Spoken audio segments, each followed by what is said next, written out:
Hello friends, welcome to पढ़ाई analyse. मैं हूं पूजा और आज हम डिस्कस करेंगे हमारा सामाजिक विज्ञान के कुछ इंपॉर्टेंट क्वेश्चंस को। तो चलिए वीडियो को स्टार्ट करते हैं। वीडियो लास्ट तक देखिएगा और पसंद आए तो वीडियो को लाइक कर दीजिएगा, चैनल को सब्सक्राइब कर लीजिए और बेल आइकन को दबा दीजिए ताकि जो भी वीडियो अपलोड हो उसकी नोटिफिकेशन आप तक पहुँच सके। तो चलिए स्टार्ट करते हैं। फर्स्ट क्वेश्चन है, भारत के निम्नलिखित राज्यों में से किस एक राज्य में हड़प्पा के नगर सबसे बड़ी संख्या में मिले हैं? हड़प्पा सभ्यता के नगर कौन से राज्य में सबसे ज़्यादा मिले हैं, ये हमें बताना है। पहला है हरियाणा, दूसरा है गुजरात, तीसरा है जम्मू कश्मीर और चौथा है पंजाब। तो ये मिला है हमें गुजरात। गुजरात राज्य से सबसे ज़्यादा हमें हड़प्पा नगर के अवशेष मिले हैं, मतलब हड़प्पा नगर की गुजरात राज्य में सबसे ज़्यादा हड़प्पा नगर पाए गए हैं। ठीक है, नेक्स्ट क्वेश्चन है ऋग्वेद। ऋग्वेद के बारे में आपको पता होगा, ऋग्वेद से 2-3 क्वेश्चन पूछे जाते हैं एग्जाम में, तो देख लीजिए ध्यान से। ऋग्वेद मूल रूप से निम्नलिखित में से किस भाषा में लिखा गया है, मतलब कि किस भाषा में है ऋग्वेद? पहला है पाली, दूसरा है संस्कृत, तीसरा है प्राकृत और चौथा है ब्राह्मी। तो ये जो है संस्कृत भाषा में ऋग्वेद लिखा गया था, संस्कृत भाषा में।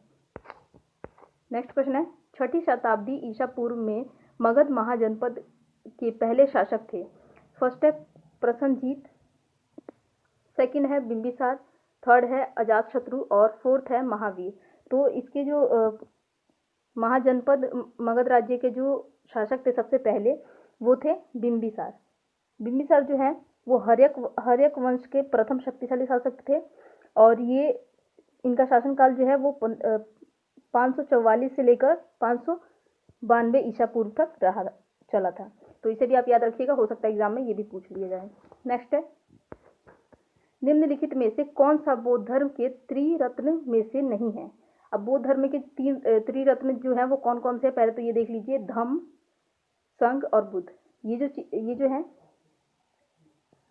बौद्ध धर्म की जो है त्रिरत्न में से है। और कौन सा नहीं है? अहिंसा।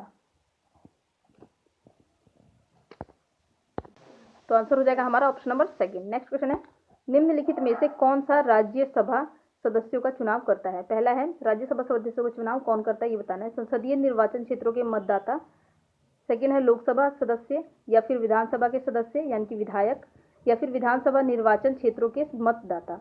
तो इसका आंसर हमारा हो जाएगा ऑप्शन नंबर थर्ड। ठीक है, विधानसभा के सदस्य विधायक, यानी कि विधायक जो है वो राज्यसभा के सदस्यों का चुनाव करते हैं। ठीक है, तो आंसर हमारा हो जाएगा option number third. Next question है, भारत द्वारा निम्नलिखित में से किस शासन प्रणाली को अपनाया गया था? तो यहाँ पर पहला है राष्ट्रपति और संघीय, दूसरा है राष्ट्रपति और एकात्मक, तीसरा है संसदीय और संघीय और चौथा है संसदीय और एकात्मक। तो यहाँ पर जो है जो भारत द्वारा संसदीय और संघीय शासन प्रणाली को अपनाया गया। भारत द्वारा संसदीय प्रणाली को ब्रिटिश संविधान के लिए कहाँ से लिया गया था? ब्रिटिश संविधान से लिया गया था। और इसके अंतर्गत निम्नलिखित बहुत सारी चीज़ें जो है जोड़ी गई थी, जैसे कि निर्वाचन प्रत्यक्ष रूप से किया जाता है। इसमें जो संसदीय संघीय शासन प्रणाली होती है, इसमें निर्वाचन जो है प्रत्यक्ष रूप से होता है, वयस्क मताधिकार इसी में होता है। संघीय शासन व्यवस्था भी होती है जिसमें कि केंद्र और राज्यों के बीच शक्तियों का विभाजन कर दिया जाता है। मतलब केंद्र सरकार को कुछ शक्तियाँ दी जाती है, कुछ शक्तियाँ राज्य सरकार को दी जाती है, तो शक्तियों का विभाजन होता है केंद्र सरकार और राज्य सरकार के बीच। नेक्स्ट है, तो आंसर इसका हो जाएगा option number third. Next question है, अनुसूचित जातियों के लिए कितने संसदीय निर्वाचन क्षेत्र आरक्षित किए गए हैं? तो अनुसूचित जनजाति, आपको पता होगा जो अनुसूचित जनजाति होती है, SC ST OBC वगैरह होता है, तो उनके लिए कितने प्रतिशत जो है संसदीय निर्वाचन क्षेत्र आरक्षित है? तो इसका आंसर हो जाएगा हमारा ऑप्शन नंबर फर्स्ट, यानी कि 84 सीटें जो है वो आरक्षित किया गया है अनुसूचित जातियों के लिए।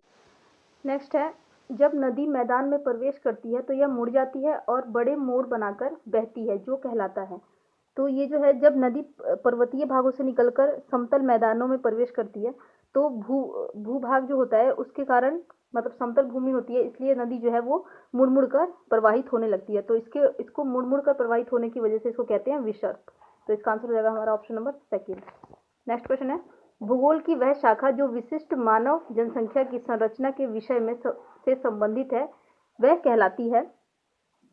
भूगोल की शाखा जो है जो विशिष्ट मानव जनसंख्या की संरचना के विषय से संबंधित है वो जनसांख्यिकी कहलाती है, क्योंकि जनसांख्यिकी में जनसंख्या वृद्धि दर, जनसंख्या वितरण, लिंग अनुपात, जन्म दर, मृत्यु दर और जनघनत्व का व्यापक अध्ययन किया जाता है इसके अनुसार। और जनसंख्यांकी की जो होता है उसमें प्रवास संबंधी विषयों को भी की चर्चा भी की जाती है, और साथ ही साथ प्रवास जनसंख्या वितरण और जनसंख्या वृद्धि दर के प्रभाव को भी देखा जाता है। तो जो भूगोल की शाखा जो है जिसमें विशिष्ट मानव जनसंख्या संरचना की बात की जाती है वो किससे संबंधित है? जनसांख्यिकी।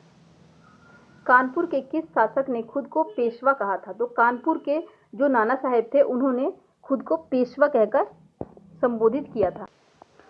और इनके बारे में और भी कुछ जान लेते हैं। इन्होंने कानपुर में 1857 की क्रांति का नेतृत्व भी किया था, और नाना साहेब जो है मराठा पेशवा बाजीराव सेकंड के गोद लिए पुत्र थे। मतलब जो बाजीराव द्वितीय थे उन्होंने इन नाना साहेब को गोद लिया था, जो कि मराठा थे, और इन्होंने अपने आप को पेशवा रूप में प्रस्तुत किया था। तो इसका आंसर हमारा हो जाएगा ऑप्शन नंबर 4।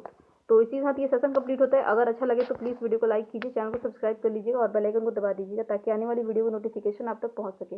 मिलती मैं आपसे नेक्स्ट वीडियो में, तब तक के लिए bye and thank you for watching this video.